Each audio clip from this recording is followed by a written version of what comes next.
Hello friends, welcome to Zen Study. I am Arpit and in today's video we are going to talk about Operation Rising Lion. Operation Rising Lion was launched by Israel on Iran. Why? On the basis of this suspicion that Iran is developing nuclear weapons. एक शक था कि Iran nuclear weapons develop कर रहा है, nuclear enrichment कर रहा है। दूसरी तरफ ईरान ने इस चीज को एक्सेप्ट नहीं किया कि वो न्यूक्लियर इनरिचमेंट कर रहे हैं और Iran nuclear non proliferation treaty का सिग्नेटरी है। एंड सबसे इंपॉर्टेंट बात तो यह है कि न्यूक्लियर वॉचडॉग जो है IAEA, उसने ये टेस्टिफाई किया है आज सुबह कि ईरान न्यूक्लियर एनरिचमेंट नहीं कर रहा है। बट फिर भी ये अटैक्स क्यों? ये अटैक्स ऐसा नहीं है कि पहली बार ईरान के ऊपर ऐसा शक हो रहा है। ये मिड 2010s में ही ईरान के ऊपर शक ज्यादा बढ़ गया था। अमेरिका और कई सारी वेस्टर्न कंट्रीज ने ईरान के ऊपर सैंक्शंस भी लगाए थे इस चीज को ले, और उन सैंक्शंस को नेगोशिएट कर रहे थे। उन सैंक्शंस को नेगोशिएट करने के लिए परमानेंट 5 मेंबर्स यानी कि USA, UK, रशिया, चाइना और फ्रांस, और साथ में था ईरान। P5+1 भी बोलते थे इसको। P5 मतलब परमानेंट 5+1। ये नेगोशिएशंस जो है वो 1 के साथ हो रही थी, दैट इज ईरान के साथ। इसको हम joint comprehensive plan of action JCPOA के नाम से भी जानते हैं। 2016 में जब डोनाल्ड ट्रंप की प्रेसिडेंसी आई तो डोनाल्ड ट्रंप ने सीधा सीधा क्लियरली ये बोल दिया कि हम ये नेगोशिएशंस अब नहीं करेंगे, ईरान के ऊपर सैंक्शंस लगे ही रहेंगे। और इस चक्कर में कई सारे देशों के ऊपर अमेरिका ने प्रेशर बनाना शुरू करा कि ईरान से ताल्लुकात खत्म की जाए, इंक्लूडिंग इंडिया। और इस प्रेशर में इंडिया कुछ हद तक आया भी, क्योंकि इंडिया ने ईरान से ऑयल इंपोर्ट करना बंद कर दिया था, जिसकी वजह से इंडिया और ईरान के रिश्तों के ऊपर ठीक ठाक प्रभाव पड़ा था। डोनाल्ड ट्रंप की प्रेसिडेंसी 2020 में खत्म हुई, जो बाइडेन आए। जो बाइडेन इतने ज्यादा टफ नहीं थे टुवर्ड्स ईरान, बट सैंक्शंस बने रहे। 2024 ऑनवर्ड्स जब से डोनाल्ड ट्रंप वापस आए हैं, इनका जो अंदाज है ईरान को लेके वो और ज्यादा तीखा हो गया है। अमेरिका की मानो तो ये लगता है कि वहां पर जो शिया थियोक्रेटिक रिजीम है उसको खत्म करना चाहते हैं। ये शिया थियोक्रेटिक रिजीम ईरान में 1979 में एस्टैब्लिश होती है। ईरानियन रेवोल्यूशन की सक्सेसफुल आउटकम, शिया थियोक्रेटिक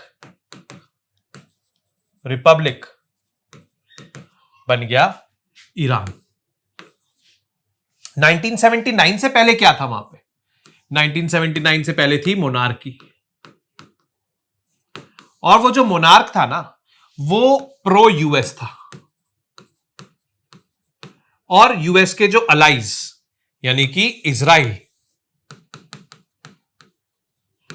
इनफैक्ट इजराइल जब फॉर्म हुआ था 1947 में, तब Iran was one of the first Islamic countries to recognise Israel as a country.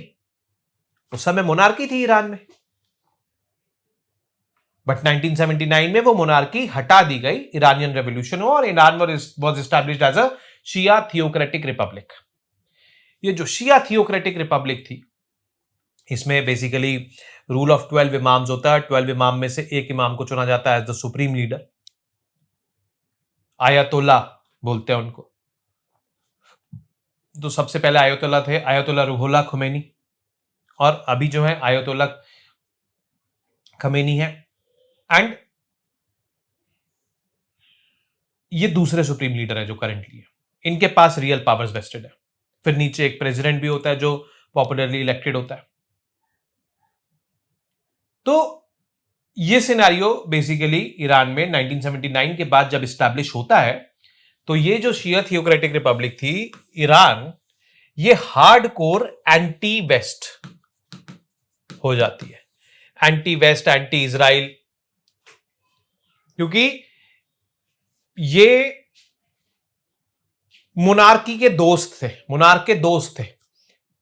और ईरानियन रेवोल्यूशन जब हुआ तो इनका यही मानना था कि वेस्ट का बहुत ज्यादा इन्वॉल्वमेंट हो गया, यहां पे हमारी सॉवरेनिटी चली गई। तो तब से हार्डकोर एंटी वेस्ट रहे हैं, हार्डकोर एंटी वेस्ट। और वेस्ट के जो अलाइज हैं वेस्ट एशिया में, जैसे कि इजराइल, तो ऐसे तब से कॉन्फ्लिक्ट इन दोनों के बीच में है। और अब ऐसा बोला जा रहा है कि इजराइल अटैक कर रहा है, बट इजराइल को हरी झंडी दिखाने वाला यूएसए ही है।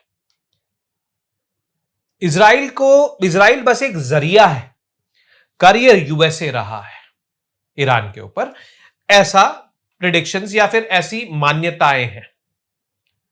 ठीक है, तो अब देखते हैं ऑपरेशन राइजिंग लायन के बारे में। तो जैसे कि आप यहां पर देख रहे हैं, रूट 1 यहां से मिसाइल्स गई ईरान के ऊपर। ठीक है, रूट 2 डायरेक्टली जॉर्डन से, इराक से होते हुए गई, और रूट 3 वाया सऊदी अरेबिया ये ईरान के ऊपर पहुंची। अब ईरान एक शिया कंट्री है, बाकी ये जो इराक, सऊदी अरेबिया ये सब देख रहे हो, ये सुन्नी कंट्रीज है। इनमें भी आपस में कॉन्फ्लिक्ट है।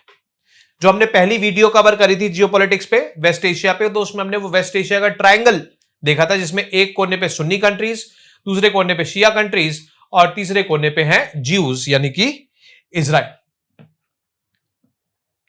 तो ये चीज बेसिकली आपको वेस्ट एशिया में देखने को मिलती है। ठीक है, तो जून 13 को ये अटैक शुरू हुए, इजराइल ने शुरू करे, unprecedented military operation, code named operation rising lion. और ये ईरान में डीपली जाकर इन्होंने स्ट्राइक्स की। क्यों जी? क्योंकि इजराइल का यह मानना है कि ईरान को न्यूक्लियर कंट्री नहीं डेवलप होने देना। अभी दुनिया में सिर्फ 9 कंट्रीज ऐसी हैं जिनके पास न्यूक्लियर वेपन्स हैं। वो 9 कंट्रीज, 5 तो permanent members of United nation security council, जिसका हम नाम ले चुके, और उसके अलावा इजराइल, इंडिया, पाकिस्तान और नॉर्थ कोरिया। ईरान के पास अगर बन जाते हैं तो वो 10वीं कंट्री हो जाएगी। और अगर ईरान के पास डेवलप हो जाता है न्यूक्लियर वेपन, तो न्यूक्लियर वेपन्स की आर्म्स रेस शुरू हो जाएगी वेस्ट एशिया में। क्योंकि वेस्ट एशिया में कॉन्फ्लिक्ट्स बहुत सारे हैं। जो मैं ट्रायंगल की बात कर रहा था, मैं यहां पर एक बार बना देता हूं। एक साइड पे है सुन्नी कंट्रीज, एक साइड पे शिया, एक साइड पे ज्यूज। करंटली ज्यूज के पास तो है न्यूक्लियर वेपन्स। शिया, ईरान के ऊपर शक है कि भाई ये डेवलप कर रहा है। अगर इसने कर लिया तो ये सुन्नी कंट्रीज थोड़ी मानेंगी, ये भी फिर करके ही रहेंगी। तो एक तरीके से न्यूक्लियर प्रोलिफरेशन हो जाएगा वेस्ट एशिया में।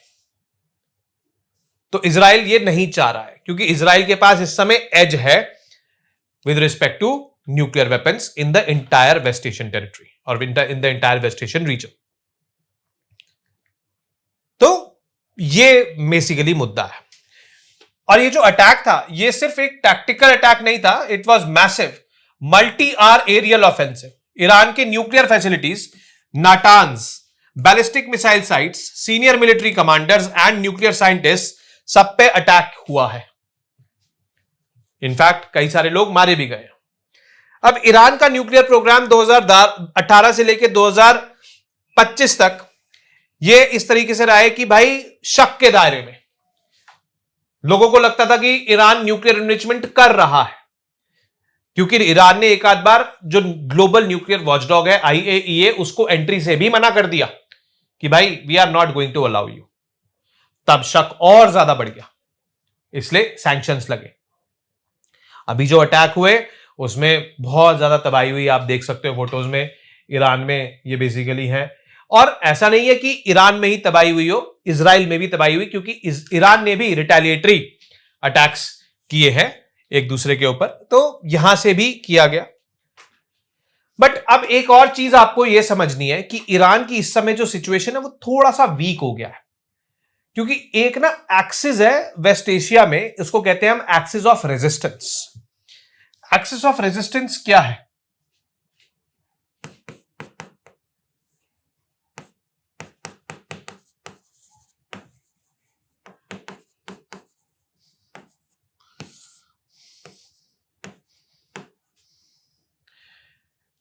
ईरान और उसके द्वारा सपोर्ट की गई प्रॉक्सीज, जैसे कि हिजबुल्ला, ये लेबनान में है, जैसे कि लेबनान में भी पाए जाते हैं थोड़े बहुत, अफगानिस्तान में भी आप देख सकते हो यहां पे पाए जाते हैं हिजबुल्लाज, ठीक है। फिर हूतीस, ये यमन में है, ये रे हूतीस। फिर ये जो छोटे छोटे ग्रुप हैं, हमास, पीएलएफपी, जीसी। हमास, पीएलएफपी, जीसी का और डीएफएलपी का मेन सिग्निफिकेंस ये है कि ये सुन्नीज हैं, बट फिर भी ईरान इनको सपोर्ट कर रहा है क्योंकि ये इजराइल के अगेंस्ट काम कर रहे हैं। तो ये सब मिलके बनाते हैं एक्सेस ऑफ रेजिस्टेंस।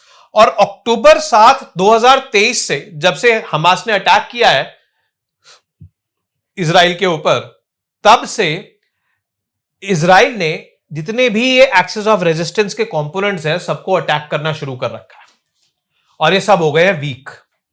इसलिए ईरान आज की डेट में थोड़ा वल्नरेबल ज्यादा हो रखा है। बट अपने आप में ईरान ठीक ठाक स्ट्रांग है। हां, nuclear weapon as per the claims of Iran अभी तक ईरान ने डेवलप नहीं किए, और कोई बड़ी बात नहीं अगर डेवलप कर लिए हो और वो उसका इस्तेमाल भी कर दे तो बहुत ज्यादा कॉम्प्लेक्सिटीज बढ़ जाएगी। अब ये सब जो कहानी है ये 1979 में शुरू हुई जब ईरानियन रेवोल्यूशन आया, ये मैं आपको बता चुका हूं। तो हिस्ट्री में अगर हम जाएंगे तो 1979 से पहले जब वहां पे मोनार्की थी तब कोई टेंशन नहीं थी इजराइल और ईरान के बीच में, क्योंकि monarch was pro west and the allies of west. तो Israel was an ally of USA, तो कोई दिक्कत नहीं, शांति थी। बट उसके बाद से जब से ये आयतोल्ला रूल आया या फिर शिया थियोक्रेटिक रिपब्लिक स्टैब्लिश हुई है ईरान, तब से प्रॉब्लम होना शुरू हुई है, क्योंकि ये जो थे ये हार्डकोर एंटी वेस्ट, और तब से ईरान ने अपोज किया है Israel's existence, various militant groups को सपोर्ट किया है, हमास को सपोर्ट किया है, हिजबुल्लाह को सपोर्ट किया है लेबनान में अगेंस्ट इजराइल। तो ये चीज बेसिकली हुई है। अब इजराइल का परसेप्शन है of N existential threat, existential nuclear threat, शक है, और इस शक के बेसिस पे ये सारा कुछ ऑपरेशन लॉन्च कर दिया उसने। हालांकि ह्यूमन हिस्ट्री में ये पहली बार नहीं है कि शक के बेसिस पे ऑपरेशंस लॉन्च हो रहे हैं। यूएसए ने इराक में भी यही किया था, शक था कि केमिकल वेपन्स हैं, अटैक कर दिया। यहां पर भी शक है कि न्यूक्लियर वेपन्स हैं, अटैक कर दिया। और जैसा कि मैंने बोला कि ग्लोबल वॉचडॉग आईएईए ने इस चीज को कंफर्म किया है कि वहां पर न्यूक्लियर एनरिचमेंट नहीं हो रही है। अब इन सब चीजों में जानने तो चली गई ना बहुत सारी, तो ये चीज हुई। और ये पहली बार भी नहीं है ईरान के ऊपर शक हो रहा है कि न्यूक्लियर वेपन्स है। 2015 में जब जेसीपीओए फॉर्म हुआ था, joint comprehensive plan of action, जिसमें हम ईरान के ऊपर लगे हुए सैंक्शंस को नेगोशिएट कर रहे थे कि किस तरीके से हम इनको हटाएं, तो उसमें कुछ कुछ बातें ये हुई कि ईरान को कुछ कुछ nuclear installations for civilian purposes, nuclear infrastructure for civilian purposes रखने की अनुमति हो। तो जेसीपीओए था P5+1, ये जो +1 है दिस इज ईरान, इनके बीच में नेगोशिएशंस हो रहे थे। क्यों हो रहे थे? जो न्यूक्लियर जो सैंक्शंस लगे थे ईरान के ऊपर उसको हटाएं कैसे, किस तरीके से हटाएं। तो उसमें जो एक क्लॉज आया जिसमें ईरान को अलाउ कर दिया गया to keep some nuclear infrastructure, इसके लिए इजराइल को बहुत बड़ी आपत्ति थी। इजराइल को यह लगता था कि this deal would not stop Iran from eventually building nuclear weapons. वो न्यूक्लियर वेपन्स बना लेगा, अगर उसको इतना सा भी छूट गया ना वहां पर, वो बना लेगा। और डोनाल्ड ट्रंप जब आए 2016 में तो वो भी इस माइंडसेट के थे। बीच बीच में प्रॉक्सी वॉर्स भी बहुत चली। अब जैसे ईरान अपनी प्रॉक्सीज, हिजबुल्लाह वगैरह इन सबको यूज करता था इजराइल पे अटैक करने के लिए। इजराइल प्रॉक्सीज नहीं बट कोवर्ट ऑपरेशंस करता था ईरान को अटैक करने के लिए। इजराइल के वैसे ही कोवर्ट ऑपरेशंस बड़े सोफिस्टिकेटेड होते हैं, साइबर अटैक्स भी करे, ठीक है। और इस टाइप की वॉरफेयर या इस टाइप के कॉन्फ्लिक्ट चलते रहते थे दोनों के बीच में, ठीक है। बट अब डायरेक्ट एक्शंस होने लग गए पिछले साल से, इनफैक्ट हो रहे हैं अप्रैल 2024 से, जब से टेंशंस वेस्ट एशिया में बढ़ रही हैं। और इस बार तो कुछ ज्यादा ही लंबे चौड़े अटैक्स हो गए। अब मैं ये बोलूं कि डोनाल्ड ट्रंप के आने के बाद इतने लंबे चौड़े अटैक्स हुए तो मैं गलत नहीं हूंगा, कहीं ना कहीं कनेक्शन है, क्योंकि Donald Trump is hardcore anti Iran, वो ईरान को खत्म करना चाहते हैं एक तरीके से, ऐसा लगता है। क्योंकि जब पिछली बार जब वो प्रेसिडेंट बने तो उन्होंने JCPOA जो P5+1 नेगोशिएशन चल रही थी ईरान के ऊपर सैंक्शंस हटाने के लिए, उसको खत्म ही कर दिया। बोला कि भाई ये सब बेकार है, ईरान के ऊपर सैंक्शंस लगे रहेंगे, ये है ही इस लायक की सैंक्शंस लगे रहे। तो उनका, डोनाल्ड ट्रंप का जो आउटलुक है towards Iran, that is very radical, that is very different. और इजराइल का भी वो आउटलुक है, तो वो 1 और 1 11 हो गए यहां पे। तो ये चीज आपको अब समझनी है। अब डायरेक्ट स्ट्राइक्स हो रही है एक दूसरे के ऊपर, ऐसा नहीं है कि ईरान के ऊपर ही हो रही है, वो ईरान भी कर रहा है। वे वीकनिंग एक्सिस ऑफ रेजिस्टेंस की मैंने बात करी थी कि किस तरीके से हो रहा। अच्छा, सीरिया में भी असद रिजीम जो थी वो गिर गई। बशर अल असद शिया थे, माइनॉरिटी में थे, और सुन्नीज मेजॉरिटी में सीरिया में। तो वो जो शिया माइनॉरिटी में थे वो भी प्रो ईरान थे बशर अल असद पर, अब वो रहे नहीं। तो again this points out toward the factor that वहां पर रिजीम जो एक्सिस ऑफ रेजिस्टेंस है वो वीकन हो रहा है ना। तो बेसिकली ये भी एक चीज है।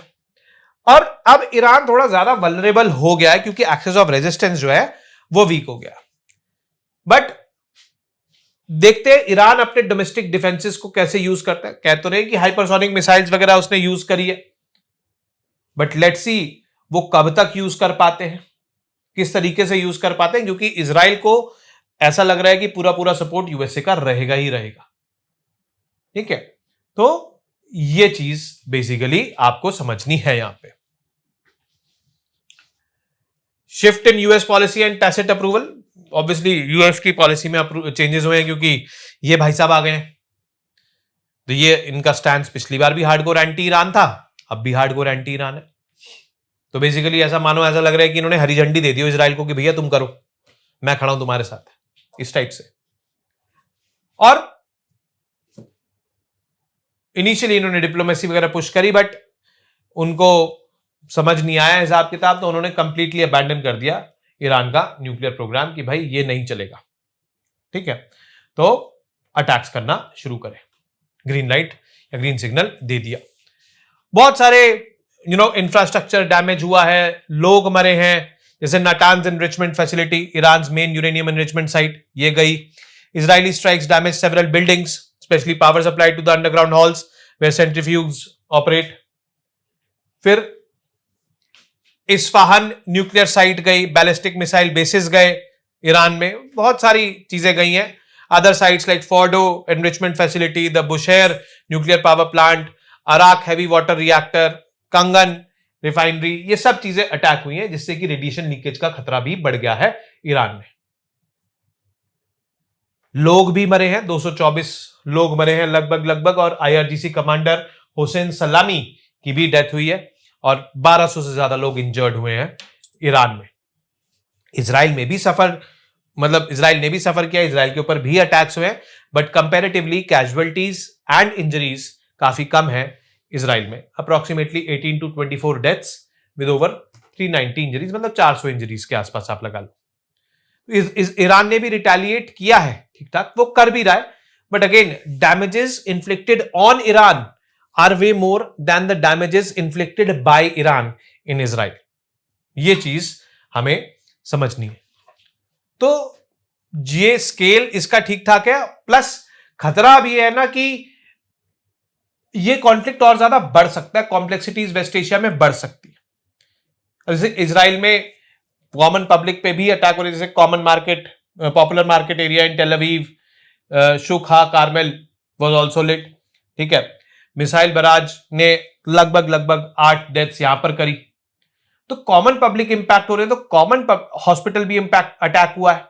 तो अब ये सब चीजें जो अटैक हो रही हैं इजराइल में, तो इजराइल कह रहा है कि ये ठीक नहीं है। बट यहां पर आप ये देखो पैराडॉक्स, ये आयरनी देखो, इजराइल खुद इस टाइप की फैसिलिटीज अटैक कर रहा है गाजा में, तो वो ठीक है, बट इजराइल के ऊपर अटैक, यहां पर अटैक्स हो रहे हैं, तो इजराइल कह रहा है कि ये ठीक नहीं है। तो ये एक तरीके का पैराडॉक्स है जो आपको समझना है कि भाई अगर खुद पे होता है तो गलत है, खुद करते हैं तो सही है, ये वाली चीज हो रही है कहीं ना कहीं। ठीक है, तो इजराइल में भी ठीक ठाक डैमेजेस हुए हैं और आने वाले टाइम में भी हो सकते हैं। ठीक है, मल्टीपल इंजरीज, टेल अवीव वगैरह में एक्सप्लोजन हुए, जेरूसलम में एक्सप्लोजन हुए, तो ये सब चीजें हुई हैं। ईरान की मिलिट्री ये क्लेम कर रही है कि इन्होंने नया कोई मेथड यूज किया है इजराइल को कंफ्यूज करने का, और इजराइल का जो multi layered missile defence system है उसको कंफ्यूज करने का। वो क्या है, किस तरीके से है, बराज ऑफ ड्रोन्स जाते हैं, फिर उनके पीछे उनकी आड़ में मिसाइल आती है, या अलग अलग डायरेक्शन से मिसाइल आ जाती है, अलग अलग डायरेक्शन से पहले ड्रोन्स आ जाते हैं, फिर missiles just followed by them. तो इस तरीके से कुछ कुछ चीजें हो रही है, पर देखो कहां तक डैमेजेस होते हैं। डोनाल्ड ट्रंप, जिनको नोबेल पीस प्राइज चाहिए, क्या वो यहां पर पीस लेकर आ पाएंगे या नहीं लेकर आ पाएंगे, ये भी एक बहुत बड़ा सवाल है। ठीक है, तो let's see what happens and let's pray for peace, शांति, बिकॉज भाई ईरान में हमारा चबार पोर्ट है, ईरान से हम ऊपर कनेक्टिविटी कर रहे हैं सेंट्रल एशिया में, ईरान हमारा अच्छा दोस्त है और इजराइल भी हमारा बहुत अच्छा दोस्त है। तो हमारे लिए तो बड़ी प्रिकैरियस सी सिचुएशन है, हम तो चाह ही रहे हैं कि भाई शांति वांति हो जाए। वैसे ही भाई बहुत सारी दिक्कतें हो रही है, 2025 तो बड़ा ही खतरनाक जा रहा है, तो एक ये चीज और आ गई ऊपर से। ठीक है, तो इजराइल के मिलिट्री एक्शंस वगैरह थोड़े शांत होने चाहिए तो ज्यादा अच्छा है। ठीक है, अब इंटरनेशनल रिएक्शंस क्या है। यूनाइटेड स्टेट्स, उन्होंने डिनाई कर दिया है कोई भी involvement, but supported Israel's right to self defence, urged Iran to return to the negotiating table. अब सऊदी अरेबिया एक सुन्नी कंट्री है वेस्ट एशिया में, condemned the Israeli air strikes as violations of international law and called for restraint, क्योंकि Israel ने initiate किए थे तो इजराइल को ही बोला है। India urged calm and peaceful resolution emphasising the need to restore stability. UK diploid military assets to the region as a precaution, कि भाई मिलिट्री एसेट्स वहां पर डाल दो एज प्रिकॉशन, कि हमें नहीं पता कि हमारे जो इंस्टॉलेशंस वगैरह हैं वहां पर वो प्रिजर्व रहने चाहिए। चाइना ने इजराइल की स्ट्राइक्स को क्रिटिसाइज किया as violations of Iranian sovereignty and offered diplomatic help to deescalate tensions, कि मैं घुस के डीएस्केलेट करवा सकता हूं। European Union called for renewed diplomatic efforts and warned Iran against nuclear weapon ambitions. अब देखो जितना भी वेस्टर्न वर्ल्ड है वो चाह रहे शांति हो, बट ईरान को साथ साथ वार्निंग दे रहे, चाहे यूरोपियन यूनियन हो चाहे यूएसए हो। ठीक है, बट नॉन वेस्टर्न वर्ल्ड जैसे चाइना, इंडिया, वो सब चाह रहे हैं शांति वांति हो जाए। ये सब चीजें तो हो सकता है वेस्ट का मानना ही हो। ठीक है, अब जैसे ब्रॉडर कॉन्सिक्वेंसेस की अगर मैं बात करूं तो ऑयल शॉक्स, ऑयल प्राइसेस बढ़ गए। ठीक है, और ऑब्वियसली यहां से बहुत सारा ऑयल आता है इंडिया में भी, तो इंडिया के भी ऑयल प्राइसेस इंपैक्ट हो सकते हैं अगर गवर्नमेंट ये पास ऑन कर दे टू द सिटीजंस। तो ये चीज थोड़ी ज्यादा प्रॉब्लमैटिक है। शिपिंग लेन्स इंपैक्ट हो सकती है, क्योंकि भाई यहां ईरान के आसपास से जा रहे हैं, हमारा जो वहां पर चबार पोर्ट है वो इंपैक्ट हो सकता है। इजराइल में हाइफा पोर्ट पे हम अदानी भाई हैं, वो इंपैक्ट हो सकते हैं। तो शिपिंग लेन्स, नेविगेशन वगैरह, ये सब चीजें इंपैक्ट हो सकती हैं ईरान और इजराइल के कॉन्फ्लिक्ट की वजह से। एविएशन इंपैक्ट हो सकती है। ठीक है, और लॉन्ग टर्म अगर मैं आउटलुक देखूं तो ईरान इस समय नो डाउट पहले के मुकाबले वीकेंड हो गया, क्योंकि उसकी प्रॉक्सीज जो है वो चली गई है, बट स्टिल अपने आप में वो एक सीरियस थ्रेट है। तो रिस्ट्रेंट आए या फिर मैं कहूं डेटरेंस होना चाहिए। हर कोई भी किसी से कम नहीं है, अगर यूज करने पे आ गए वेपन्स तो करेंगे ही, हर कोई करेगा। और इससे सफर कौन करेगा? कॉमन आदमी। कॉमन आदमी या कॉमन मैन जो इस रीजन में रह रहा है वो तो करेगा ही करेगा, बट आज की डेट में हम ऐसी दुनिया में रहते हैं जो कि बहुत ज्यादा इंटरकनेक्टेड है, सब करेंगे।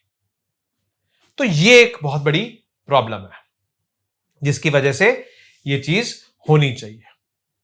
ठीक है, अब ईरान की इंटरनल सिचुएशन, जो वहां पर इकोनॉमिक सैंक्शंस लगे हुए हैं, पॉलिटिकल डिसेंट है, मिलिट्री लॉसेस है, it could lead to either to escalate the conflict और सीक डी एस्केलेशन। ये प्रॉब्लम्स ईरान की जो इंटरनल है, ये भी मतलब कुछ भी हो सकता है, बढ़ भी सकती है प्रॉब्लम्स, या इनके साथ कॉन्फ्लिक्ट, या फिर डी एस्केलेट भी हो सकता है कि पहले अपने अंदर की प्रॉब्लम सॉर्ट आउट कर ले, क्योंकि सैंक्शंस इतने सालों से लगे हुए हैं तो वो चीज ईरान में चली रही है। ठीक है, इंटरनेशनल प्रेशर डेफिनेटली ईरान पे है कि भाई न्यूक्लियर वेपन आपको नहीं डेवलप करने, आपने एनपीटी साइन कर रखी है।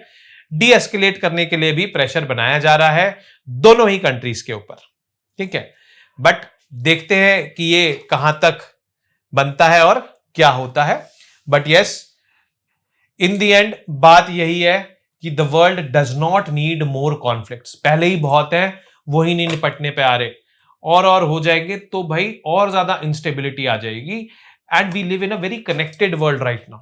सिर्फ वो ही रीजन इंपैक्ट नहीं होंगे, पूरी दुनिया इंपैक्ट होगी, और खासकर अंडर डेवलप्ड और डेवलपिंग कंट्रीज ज्यादा इंपैक्ट होंगी इससे। तो ये चीज समझने वाली है। इसी के साथ हम इस वीडियो को खत्म करते हैं और हम मिलेंगे अब अगली वीडियो में, वहां पर नेक्स्ट टॉपिक्स हम डिस्कस करेंगे। Till then you guys very well know what to do. Keep studying, keep reading, keep writing, and most importantly keep revising. नमस्ते, जय हिंद।